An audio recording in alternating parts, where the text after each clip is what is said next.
En esta clase vamos a hablar un poco sobre la autoestima y el narcisismo.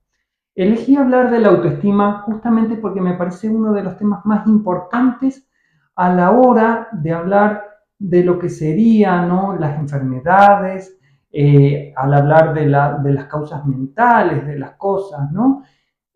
Porque la autoestima refiere en sí a lo que es la energía del sujeto. Entonces, cuando hablemos de autoestima o de narcisismo, estaremos hablando de lo que el sujeto hace con su energía, ¿sí?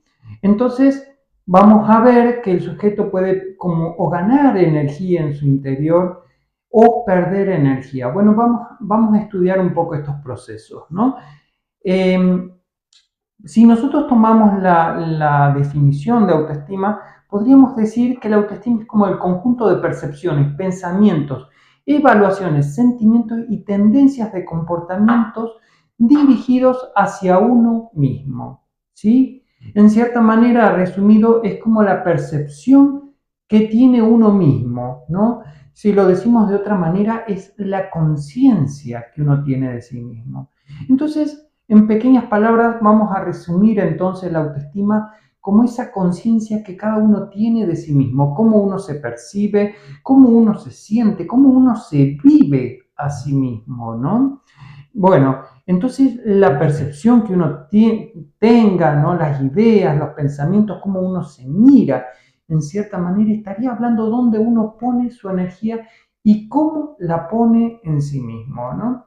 Bueno, el narcisismo, entonces, sería en cierta manera lo opuesto a la autoestima, ya lo vamos a ir desarrollando.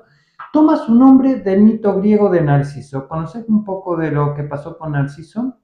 Algo leí, sí. Lo que pasó en resumidas cuentas con Narciso fue de que él se había enamorado del reflejo que daba el agua, Ujú. el reflejo del mismo. Entonces llegó a estar tan enamorado de su reflejo que se tiró al agua queriendo abrazar su reflejo y se murió, ¿sí? Entonces, en este caso, bueno, no sería el agua, sino sería el objeto, ¿no?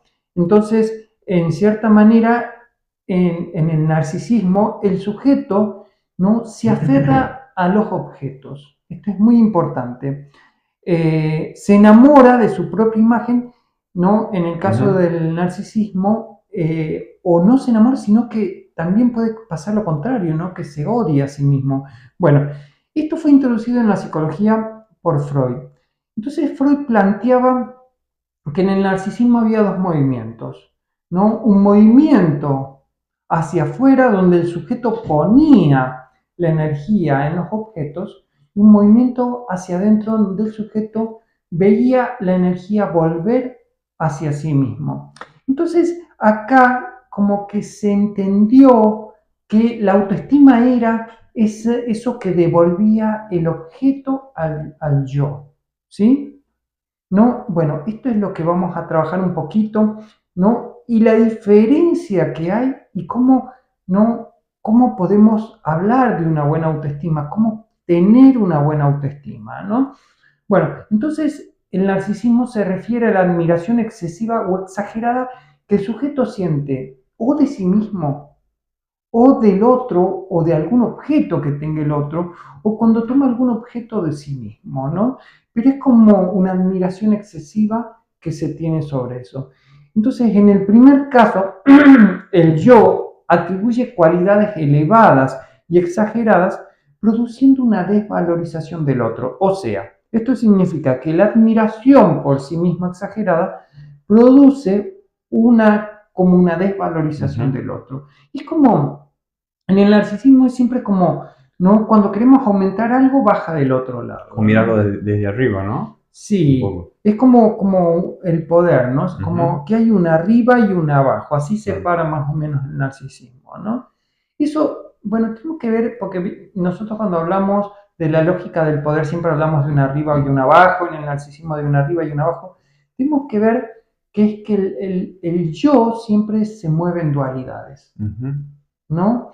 Eso se produce por la misma relación objetal que tiene. Siempre es yo o el objeto, yo o el otro, yo o tanto, ¿no? Entonces es siempre una polarización. Esto es deviene a la mente concreta del hombre.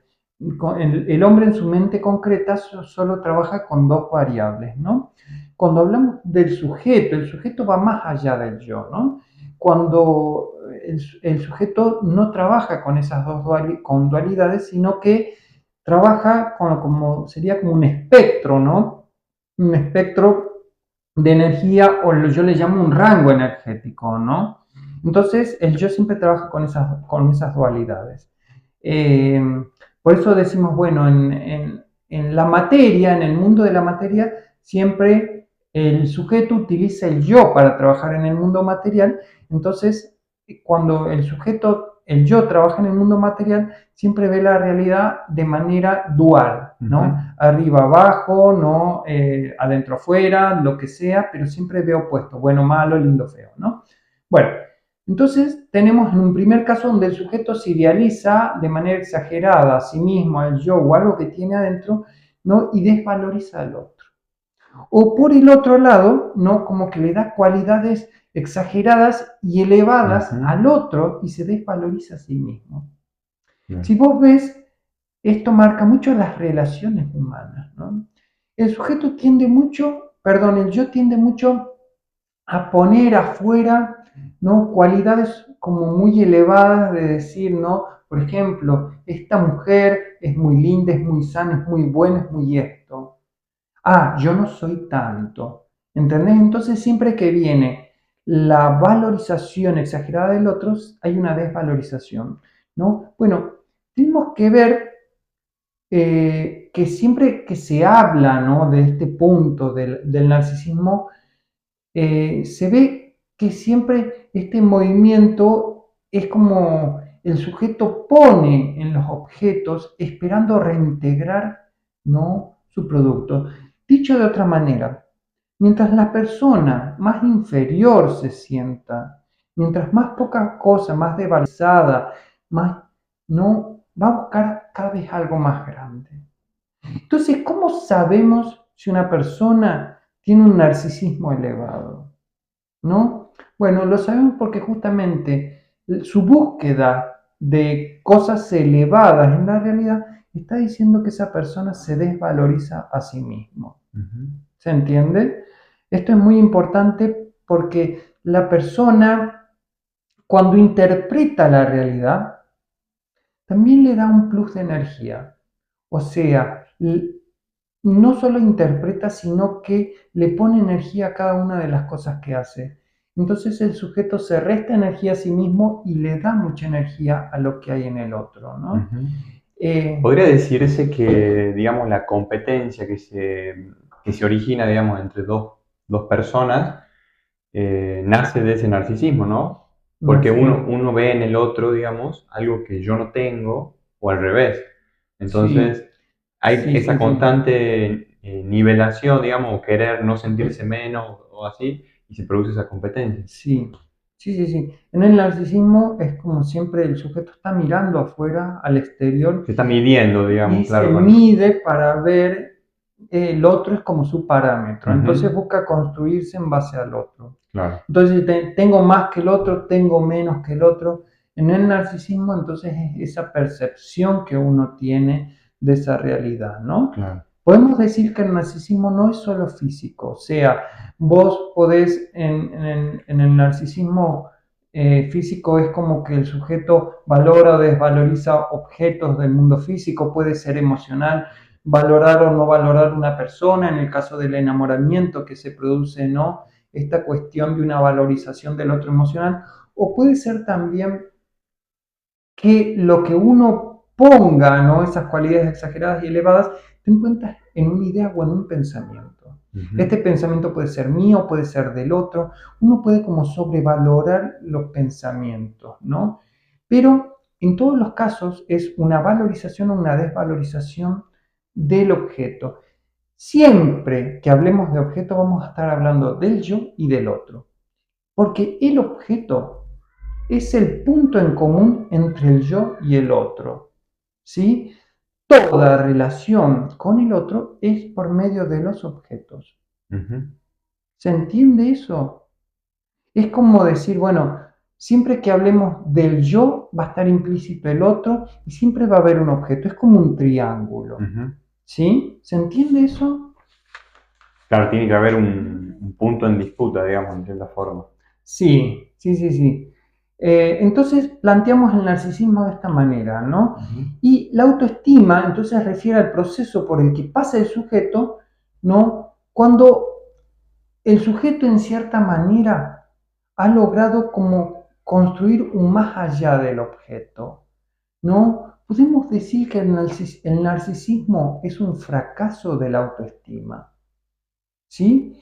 Y podemos decir que el narcisismo es un proceso del yo, mientras que la autoestima es un proceso del sujeto. Ya vamos a ir viendo entonces esto. Entonces vamos a ver que son diferentes. La autoestima está más relacionada con la conciencia, digamos. La autoestima está más relacionada a la conciencia fuera del yo. Fuera del yo, claro. ¿Sí? En el narcisismo entonces la energía, la búsqueda nace de la falta del sujeto, de la falta de autoestima. Vamos a decir que la autoestima es como el amor propio que tiene uno que nace de la conciencia de uno mismo, ¿sí? De la conciencia verdadera, no de un concepto o una idea. Esta es la diferencia, ¿no? La autoestima nace de la verdad del sujeto, ¿no? El narcisismo nace de una carencia que se produce en la autoestima, de una carencia que se produce en el sujeto, ¿no? El yo constantemente está viendo carencias, ¿sí? Entonces, el narcisismo nace siempre de una relación con el otro y deviene de la valoración que haga de los objetos, ¿sí? En este caso, los objetos pueden ser externos o internos. Por ejemplo, mi mano, ¿no? Puede ser un objeto tranquilamente. Mi nariz es un objeto, mis ojos, ¿no? Esta cosa puede ser un objeto, todo puede ser un objeto del yo. En el momento de que el yo valoriza un objeto, produce al mismo tiempo una desvalorización de otra cosa, ¿sí? En este caso, generalmente siempre produce como una desvalorización de sí mismo. Entonces, en el caso del narcisismo, la energía del sujeto es siempre puesta en los objetos, ¿sí? Esto es lo importante del narcisismo. Entonces, refiere siempre a los procesos del yo. ¿Podría decirse que cuanto yo más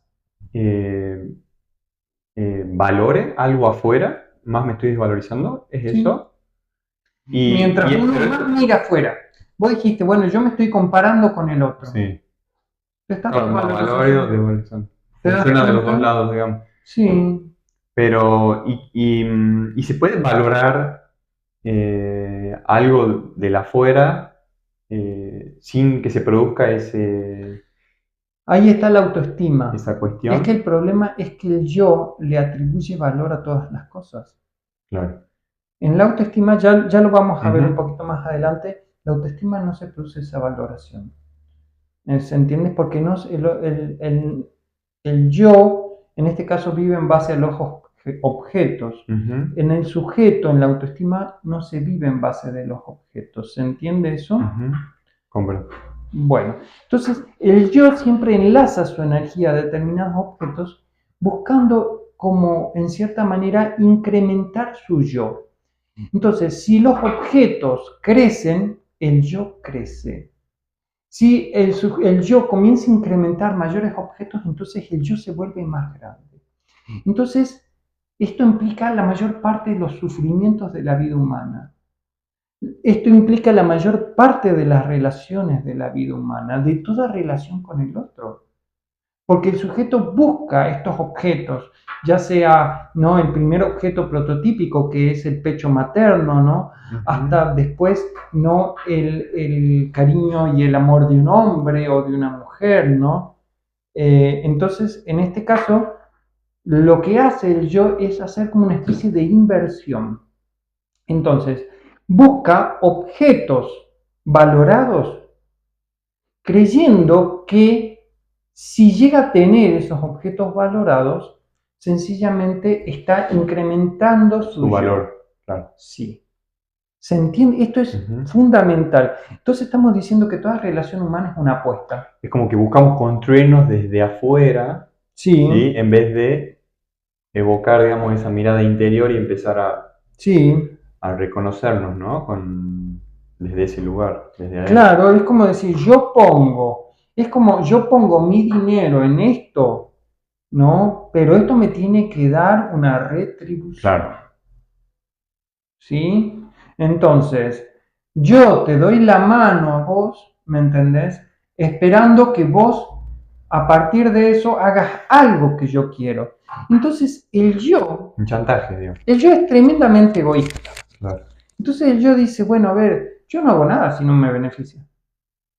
Entonces, el yo constantemente es como una especie de inversor que apuesta, juega un juego de apuestas, ¿sí?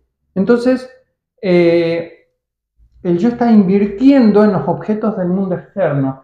Hace un curso, por ejemplo, esperando tener trabajo, ¿no?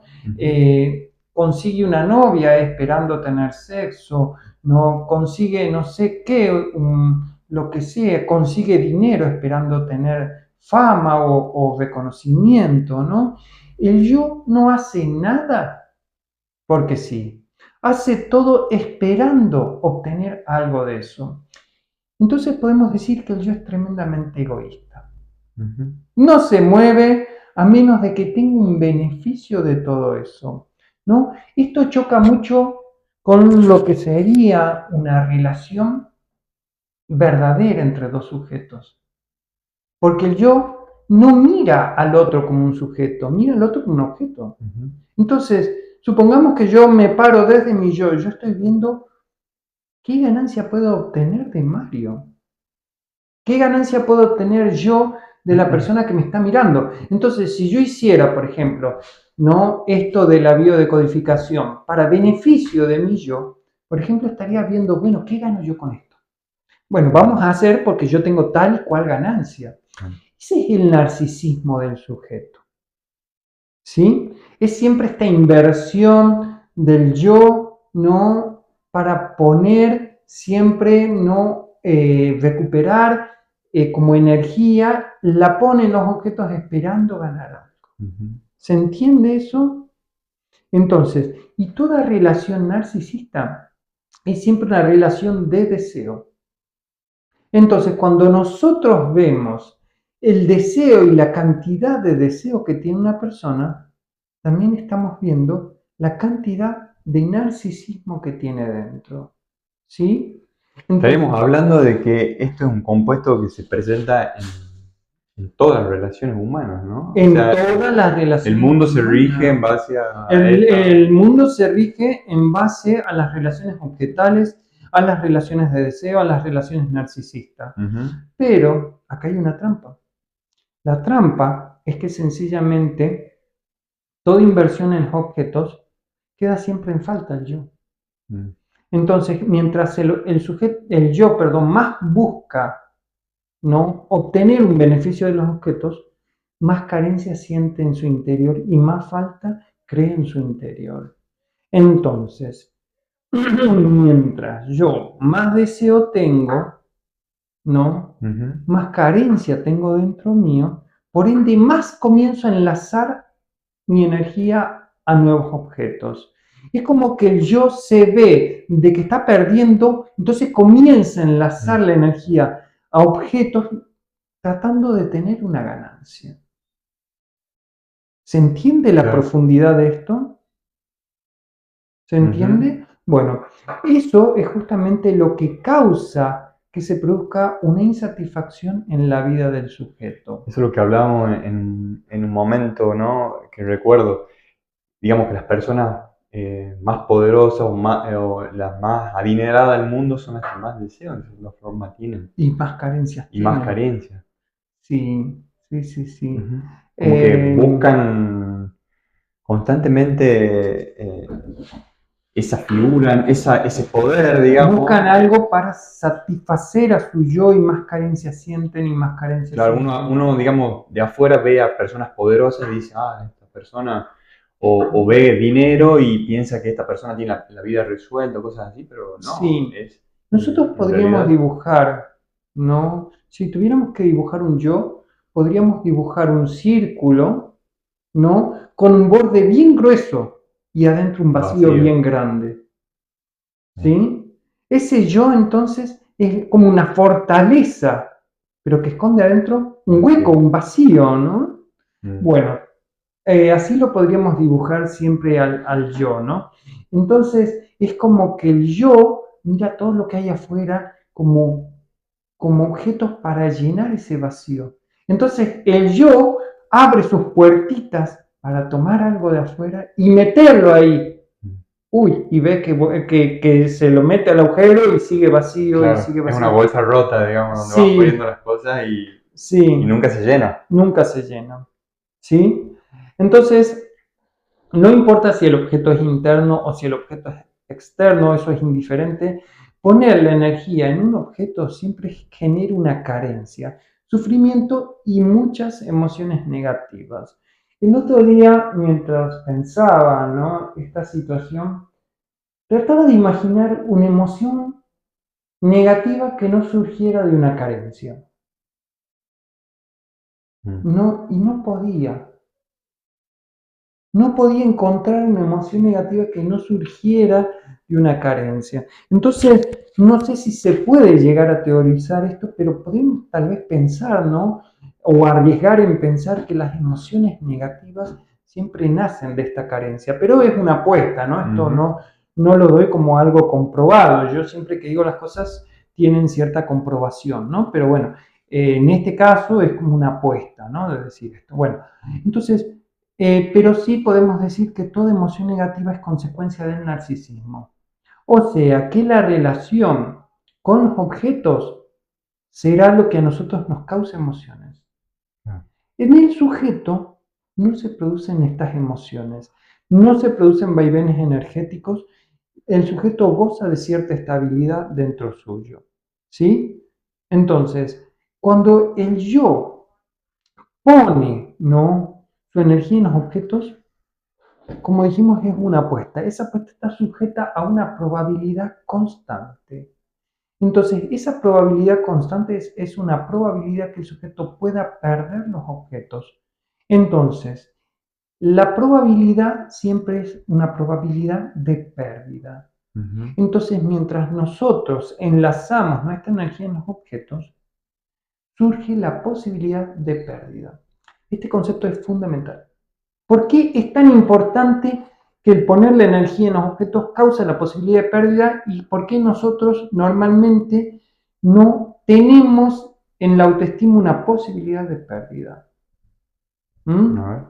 ¿Por qué pasa eso? Bueno, porque en la autoestima, en el narcisismo, ¿no? El sujeto no está arriesgando. No hay un riesgo, no hay nada. El sujeto no pone la energía en los objetos. La energía está ahí expectante. En el caso del yo, se ponen los objetos como una apuesta y esa apuesta puede ser una pérdida, ya sea pareja, dinero, amigos, ideas, ¿no? Y esto es vivido con un sufrimiento increíble. Perdón, dijiste narcisismo, pero en realidad es autoestima. ¿Cómo sería? Que dijiste que en el narcisismo no Sí. hay una apuesta, digamos. Ah, perdón, en la autoestima no hay una apuesta. Claro, no, pero en el narcisismo sí hay esa apuesta, ¿no? Sí. En el narcisismo entonces uno siempre está apostando y eso significa la probabilidad de pérdida. Entonces hay un 50 y un 50. Entonces constantemente uno vive en la vida lleno de emociones, conflictuado, con problemas, con esto, porque el sujeto está poniendo su energía en los objetos. ¿Se entiende esto? Sí. Entonces, estas son vividas con un sufrimiento muy grande, o sea, tenemos la mayor cantidad de trastornos emocionales, sobre todo el estrés y la ansiedad, ¿no? En la ansiedad el sujeto pone, ¿no?, su energía en un montón de objetos externos, esperando en el futuro recuperar su inversión y hasta que no recupera su inversión, no vive en un estado de sufrimiento constante. ¿Lo ves a eso? Entonces el mito de Narciso es bastante explicativo, porque la elección del yo es enlazar su energía a una imagen o a un reflejo de algo ilusorio. Claro, algo que él mismo está proyectando. Sí, entonces no puede ver. Lleva a que el sujeto se ahogue. Entonces ahí te está dando la consecuencia de vivir de esa manera. Entonces, mientras yo ya más vivo desde mi yo, no más vivo en esa ilusión. en ese reflejo ilusorio. Mm. Siempre el otro, en la teoría del yo, siempre el otro es un reflejo de mis deseos inconscientes. Cuando nosotros salimos del yo, el otro ya no refleja algo interior, ¿no? ¿Y cómo saber cuándo es cuándo? Bueno, cuando nosotros vemos al otro desde el sujeto, podemos verlo como de manera, sería como objetiva. Lo del otro, hay una distancia conmigo, como que no me afecta, ¿no? En el caso de esto del yo, eso me afecta. Si algo de la vida me afecta, pertenece al yo. Si no me afecta, si no me genera nada, pertenece a lo que es el sujeto. Entonces, es como que no hay una falta. Uno se reconoce como íntegro, claro, y no necesita el otro no te devuelve nada. Claro. Entonces, no te devuelve un reflejo. Entonces, ¿cómo saber si uno está viendo lo real? Es como en el caso de Narciso. Sí. Si uno está viendo lo real, ve un lago. Si uno está viendo lo ilusorio, está construyendo su imagen en el lago. ¿Te das cuenta por qué está tan bueno este mito? Claro. ¿Sí? Entonces construye su imagen en lo que ve en el exterior. Entonces el yo vive en una ilusión constante porque construye en el exterior todas las cosas que tiene en su interior. Entonces vos, por ejemplo, me estarías devolviendo cosas que hay en mi interior constantemente. Pero si yo no estuviera viendo la vida desde el narcisismo, o sea, yo no estuviera poniendo mi energía en vos o proyectando algo mío en vos, sencillamente no habría una emoción alguna. No me generaría nada, no habría una carencia, no habría nada.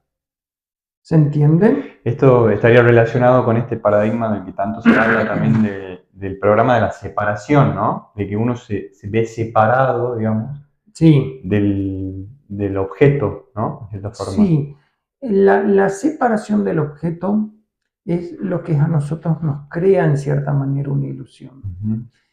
Eso está muy bueno tu planteo, porque la persona mientras más alejada vive de sus objetos, ¿no? Más en cierta manera, ¿cómo era? Mientras más separada vive, más deseo tiene, ¿no? Claro. Y más sufre. Entonces, claro, y de ver que hay algo externo a mí en cierta forma, ¿no? Sí, así es. Entonces, el yo no tiene conciencia del sí mismo o del sujeto. El yo no puede mirar al sujeto. O sea, el yo no se puede ver más allá de su yo. ¿Qué significa eso? Que el yo no se puede ver más allá, no puede ver más allá de su carencia. Más allá de sus narices, como se dice. Sí, en cambio, el sujeto sí puede verlo al yo. Entonces, ¿qué sería una persona que se pare desde su sujeto?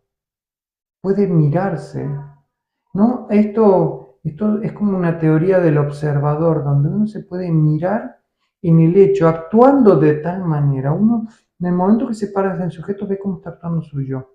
Y ve que su yo está como aferrándose para no perder nada, ¿no? Está como sufriendo por la apuesta que acaba de hacer.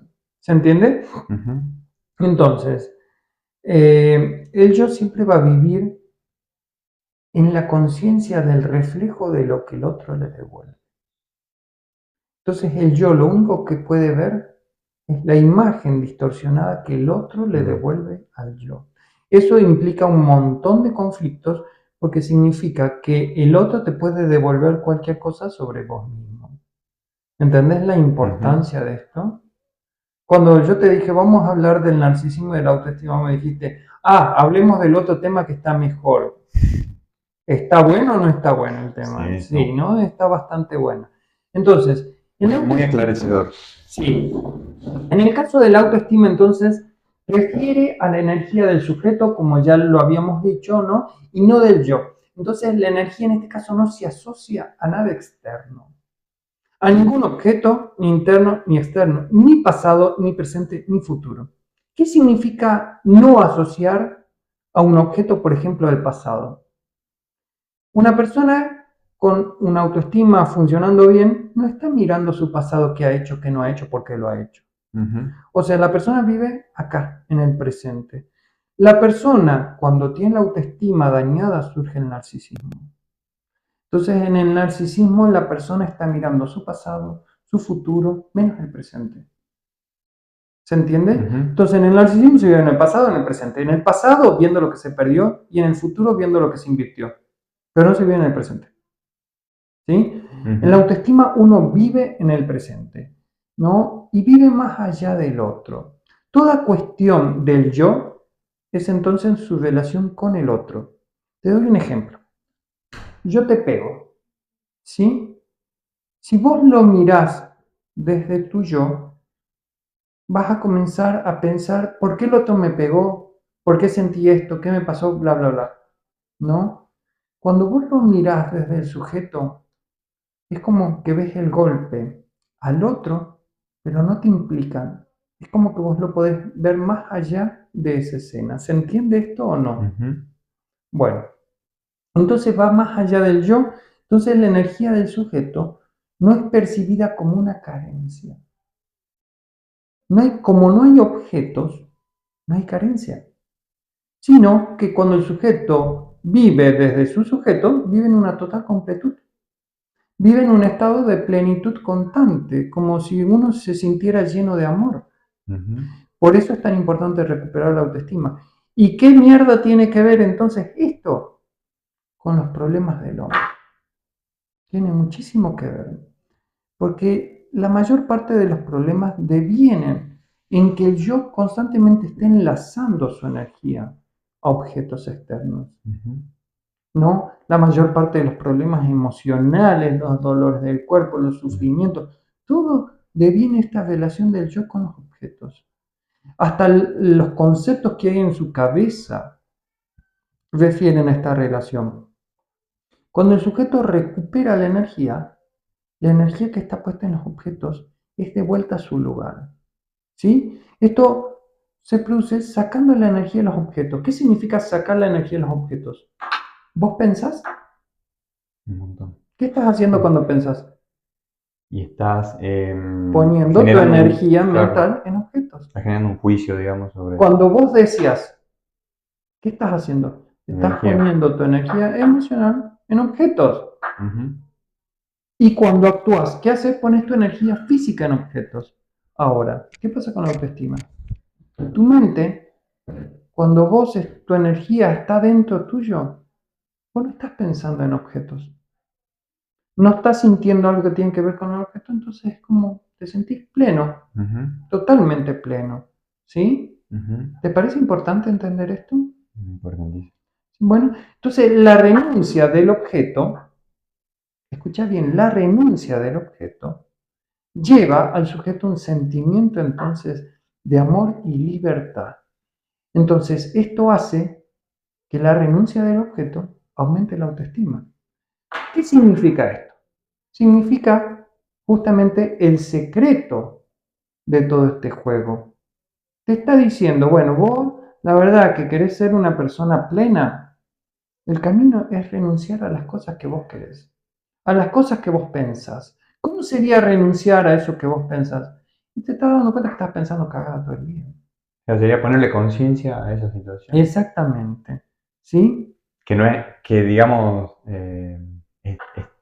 sería bueno, bajo mi criterio sería como, no es moco de pavo como se dice, es un trabajo, lleva un trabajo de interno, pero de observación, de conciencia. Bueno, esto consiste, ¿no? En disminuir la cantidad de objetos que uno mete a su vida. ¿Cómo sería eso? Como, a ver, es como... Como que dejan de interesarte, de cierta forma. Y dejar de invertir tanto en el afuera. ¿Sí? Okay. Entonces, en cierta manera, ¿no? Cuando uno saca la energía de los objetos, se produce un aumento del montante energético a disposición del sujeto. Entonces, la autoestima, en este caso, la energía, que es importante, se encuentra a disposición de la voluntad. ¿Qué significa esto? ¿No? Que el sujeto puede decidir con libertad dónde pone su energía. ¿Y qué significaba lo otro? Que tu energía no era libre. Claro. estaba atrapada a los vaivenes del objeto. ¿Se entiende? Ujú. Entonces, como vos no te das cuenta, pero el yo no es libre. ¿Pero por qué el yo no tiene esa libertad? Y bueno, porque en cierta manera los objetos, ¿no? Vos haces depender tu vida de determinados objetos. En cambio, en el sujeto hay una libertad porque el sujeto puede poner su energía donde quiere. Cuando uno pone la energía donde quiere, Hay se puede decir que elección. que el sujeto sabe de las consecuencias, digamos, de Sí, su... a ver, O vivir sea, puede ver las consecuencias de su... significa que en cierta manera no hay una pérdida de energía. Ujú. El yo produce una fuga de energía en el sujeto. ¿Te das cuenta de esto? Entonces, el yo sería también parte de lo que nosotros llamamos el inconsciente. ¿Sí? Porque el yo actúa de manera inconsciente asociándose a los objetos. Entonces podemos decir que el yo Ujú. es parte de la inconsciencia del sujeto. Nosotros vemos que tenemos una parte consciente, hiperconsciente, inconsciente, ¿no? La parte consciente es donde el sujeto se da cuenta, toma conciencia. La parte inconsciente donde el sujeto no se da cuenta. Y la parte hiperconsciencia donde el sujeto se puede dar cuenta de mucho o de todo lo que está pasando. Ujú. ¿Sí? Entonces, el yo, en cierta manera, actúa de manera inconsciente. Claro. Esto plantea una diferencia con la biodecodificación convencional. Porque la biodecodificación dice, no, el cuerpo es nuestro inconsciente. Ujú. No, el cuerpo es consciente, es parte del sujeto. El yo se disocia del cuerpo y lo que toca el yo lo vuelve inconsciente. ¿Se entiende? Entonces el cuerpo es parte de la conciencia. Cuando el Claro. yo toca al cuerpo, lo hace inconsciente. ¿Sí? ¿Se entiende eso? O sea, a medida que nosotros vamos elevando la conciencia, somos cada vez más conscientes de los procesos corporales. Sí, sí. Podés manejar. O sea, podremos manejar básicamente hasta la circulación y los Sí, procesos sí. internos, digamos, Sí. de órganos y de Eso celulares y es todo como eso. decirle a tu cuerpo, necesito que produzcas más insulina. Bueno, y tu Claro. cuerpo. De hecho, tu cuerpo es consciente, o sea, tu cuerpo vive en la conciencia. O sea, tu cuerpo vive en el aquí y en el ahora y sabe cómo tiene que actuar. Ujú. ¿Me entendés? Es Claro. el yo el que vive en el pasado, en el futuro y no sabe cómo mierda actuar. ¿Sí? Entonces, mientras que la persona vive en el deseo, está siempre atrapada y sujeta a los vaivenes de los objetos, ¿no? La autoestima no produce entonces emociones negativas, puesto que no hay pérdida alguna, no hay probabilidad. Ujú. En la autoestima hay una certeza de, no hay una inversión a objetos externos. ¿Se entiende eso? Ok. Entonces no hay pérdida, ni probabilidad de pérdida. Si el sujeto está puesto en una probabilidad de algo que se pueda perder, es del yo. Estamos hablando del yo. Una parte del sujeto que pertenece al yo. Por ejemplo, tu cuerpo muere, bueno, tenés una conceptualización entonces desde tu yo. ¿Se entiende? Bueno, Claro. entonces, la conciencia del yo está puesta en los pensamientos. Estos serán los que guíen las relaciones con los objetos. ¿Escuchaste la frase donde se pone el pensamiento, se pone la energía? Ujú. Bueno, funciona de esa manera. Debemos entender que no es el yo el que dirige los pensamientos, sino que son los pensamientos los que dirigen al yo. ¿Sí? Entonces, ¿qué son los pensamientos? Son una internalización de algo exterior. Entonces, los pensamientos son lo más externo del hombre. Cuando vos ibas enlazándote a objetos, esos objetos iban dejando residuos dentro tuyo. Esos residuos son los pensamientos. Los pensamientos entonces van dejando cosas del exterior en tu interior. ¿Sí? ¿Se entiende eso? Entonces nosotros no nos gobernamos a nosotros mismos, sino que son los pensamientos los que están dirigiendo nuestro yo. Ujú. O sea, Nosotros, ¿desde dónde actuamos? Desde lo que pensamos. ¿Y de dónde vinieron esos pensamientos? ¿Alguna vez te pusiste a pensar? Bueno, esos pensamientos que nosotros seguimos todo el tiempo, que están en el yo es el gran pensador en sí, son externos. ¿Y el sujeto en este caso El sujeto no existirían los pensamientos? no se da cuenta. Ok. ¿Cuál es la diferencia entre un pensamiento y un darse cuenta? ¿No? El yo capta pensamientos. Los pensamientos son como ideas ya conformadas que vienen de otro. Son como cosas ya estructuradas. Por ejemplo, si yo te digo, ¿no? Si salís afuera te va a hacer calor. Ya está estructurado de esa manera, ¿no? Un darse cuenta es rever la posición interna de uno. Es como un cambio interior de cada uno, ¿no? Entonces, el yo vive de sus pensamientos, ¿sí? Y los pensamientos son elementos ya armados, estructurados que vienen del exterior. Y la conciencia del sujeto no es puesta ni en los pensamientos ni en los objetos. El sujeto no pone la conciencia afuera, sino que el sujeto expande como su conciencia, ¿no?, hacia alrededor y puede captar en sí la situación. Podríamos decir que lo que podría el sujeto en su conciencia vive en el aquí y en el ahora. En la teoría del darse cuenta, o sea, el sujeto se da cuenta de todo. Mientras más cuenta se da, más vive en el aquí y ahora y más vive como sujeto y más toma conciencia. ¿Se entiende esto? Sí, a ver, a mí me surge una reflexión en este momento, Sí. a ver, no sé qué tan, no sé, a ver si está muy errado o no, pero si hablamos de este paradigma de la separación, ¿no? Donde uno percibe Algo como separado. algo separado de sí mismo, ¿no? Sí. Pero, y En el momento que vos estás percibiendo algo separado de vos mismo, estás diciendo es un objeto. Claro, es un objeto. Es como la definición de objeto sería como algo separado de mí mismo. ¿Sí? Entonces, si hablamos de que en cierta forma eso separado de mí mismo en realidad es como una ilusión, ¿no? Es una fantasía del yo, del sujeto que cree ser solo una cosa y lo de externo no tiene nada que ver conmigo en cierta forma. Si hablamos también de pensamientos como paquetes codificados ya que llegan solamente a nuestra mente, ¿no estaríamos también en un paradigma de separación como diciendo Los esto viene de pensamientos nos afuera? separan. Claro, pero entonces no es que mi reflexión es la siguiente, no es que los pensamientos en cierta forma no existan en el sujeto, sino que lo incorporamos a nosotros, nos hacemos cargo en cierta forma de... Claro, los pensamientos son parte de nuestra ilusión. Ok, a eso yo. No son reales porque vos no te estás dando cuenta por vos mismo de algo. Claro, estás mirando a través de un filtro, digamos. Sí, de algo que no es tuyo, digamos. Claro. No hay un darse cuenta en el pensamiento. ¿Te das cuenta? Vos fíjate que las escuelas, las instituciones y el mundo a nosotros no nos llevan a tomar conciencia y a darnos cuenta de algo. Nos llevan a pensar constantemente. Nos introducen pensamientos de otros.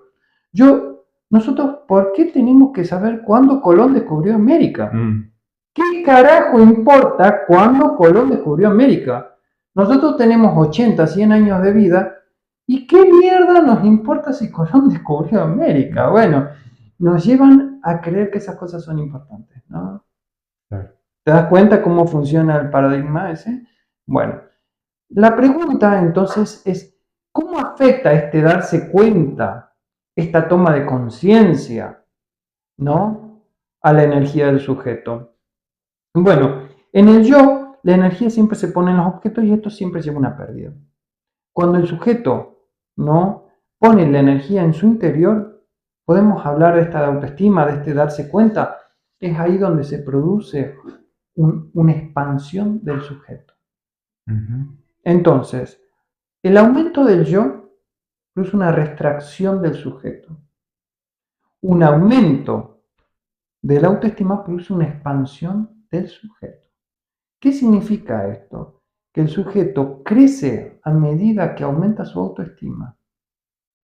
Por eso el mundo no nos lleva a hacer crecer nuestra autoestima. ¿Por qué? Porque si no, no somos fáciles de manejar. Entonces, ¿qué es lo que hace el mundo? El mundo nos quieren, ¿no?, esclavos. Siempre eso es, bueno, es obvio, ¿no? Porque si no, el otro pierde el poder. Bueno, entonces eso se produce aumentando los objetos, aumentando el narcisismo y disminuyendo la autoestima. ¿Qué es decir tengo autoestima? No necesito nada exterior para ser feliz. No necesito nada para estar pleno.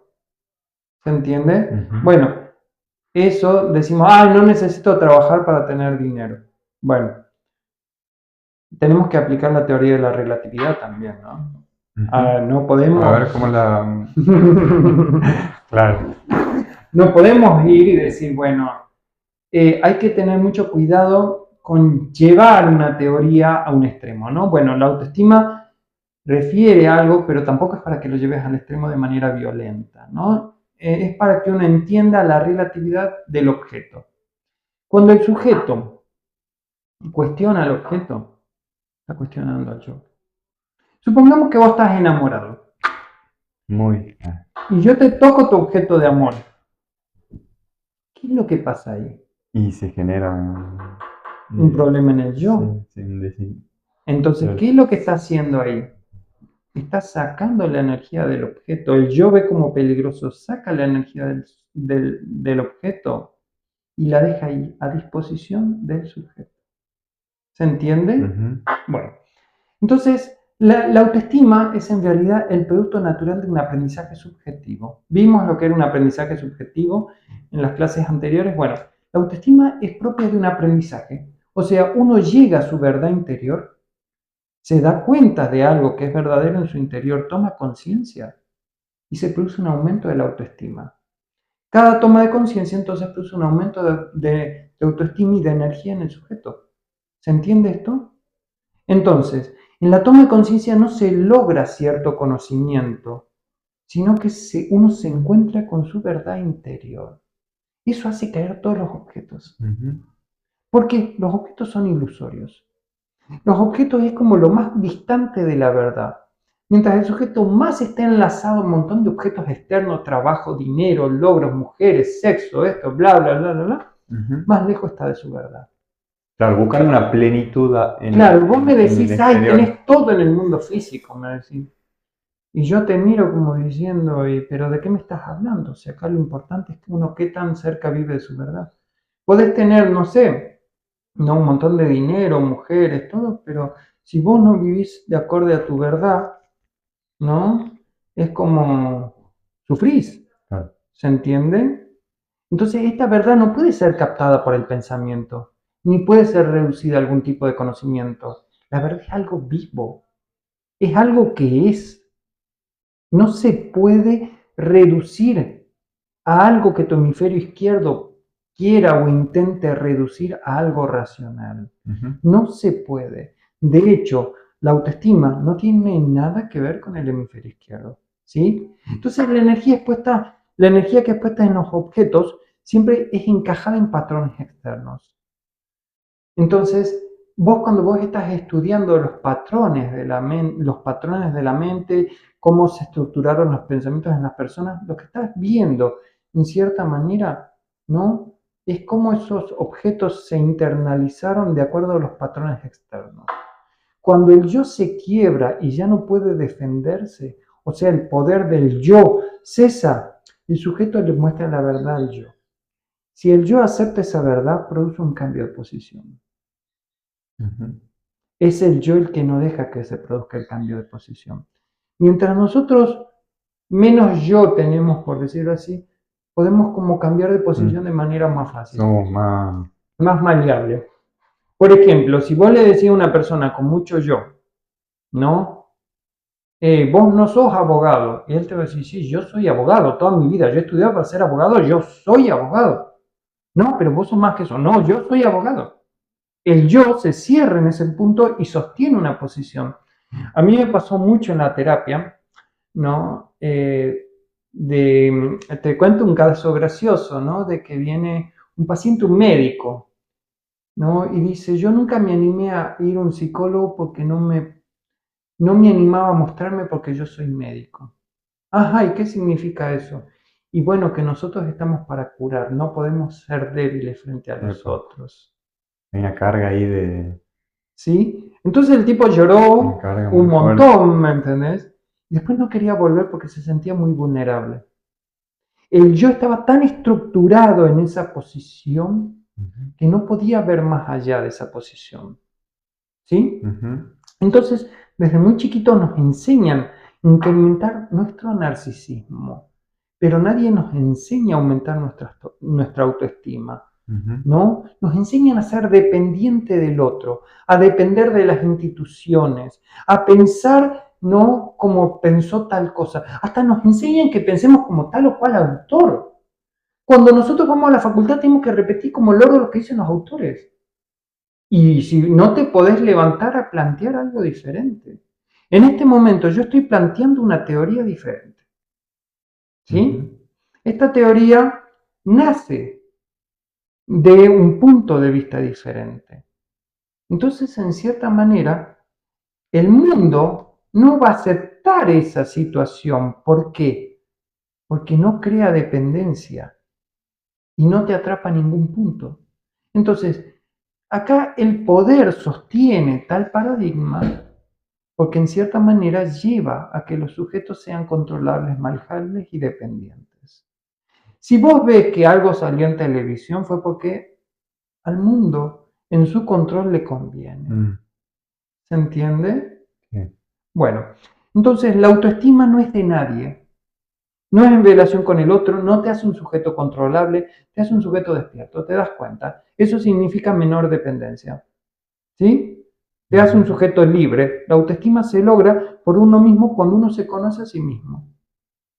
Entonces, conocerse a sí mismo, llegar a la verdad interior de uno, hace que uno comience a soltar todos los objetos externos. Trabajo, dinero, logro. Hay uno de los chicos que dice, me decía el otro día un psicólogo, ¿no? Me decía, bueno, yo no quiero aprender biodecodificación con vos porque tengo miedo de dejar la psicología. Por supuesto, no podía haber dicho algo más verdadero en su sentido. Era verdad, por supuesto, era, si va más allá de ese objeto que es la psicología, puede perder la psicología. Entonces, no, yo no voy a ir con vos por esto, ¿no? Entonces, el conocerse a sí mismo abre las puertas a lo que sería esta expansión del sujeto, esta energía más grande, ¿no? Esto que estoy diciendo también guarda un secreto.